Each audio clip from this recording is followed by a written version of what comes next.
একটা কথা আছে, ব্যবহারে বংশের পরিচয়। এক জ্ঞানী ব্যক্তিকে জিজ্ঞেস করা হলো, আপনি একজন মানুষকে কিভাবে নির্ণয় করবেন?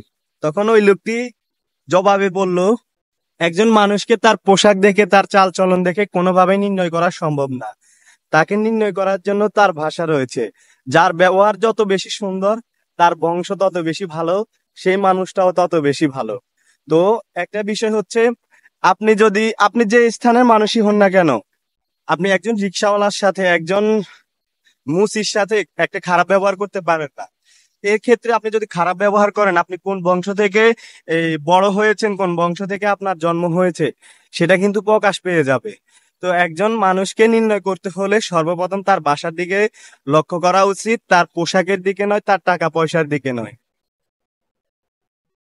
তো আমাদের সমাজে তো এখন মানুষের টাকা পয়সার উপরে নির্ভর করে যে কোন মানুষটা সম্মান পাওয়ার যোগ্য আর কোন মানুষটা সম্মান পাওয়ার যোগ্য না।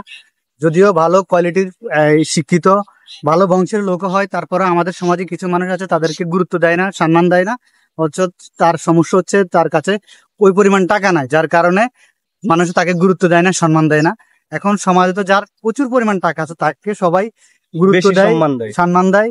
তো আসলে টাকা পয়সা এগুলো হচ্ছে মূল বিষয় না। টাকা পয়সা মানুষের আছে, থাকবে, যাবে। এগুলার উপরে মানুষের সম্মান, মানে যে মর্যাদা, আত্মমর্যাদা এগুলা কিন্তু এগুলাকে নির্ভর করে না। বিবেচনা করা আসলে মোটেও ঠিক না। এগুলো হচ্ছে ছোট মনের মানুষের পরিচয়।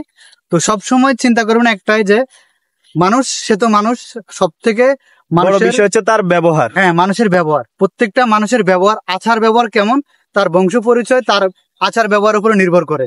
তার সুন্দর পোশাক দেখে কখনো বিবেচনা করবেন না যে মানুষটা অনেক ভালো। তার ব্যবহার উপরে বিবেচনা করবেন যে সে মানুষটা কেমন কেমন।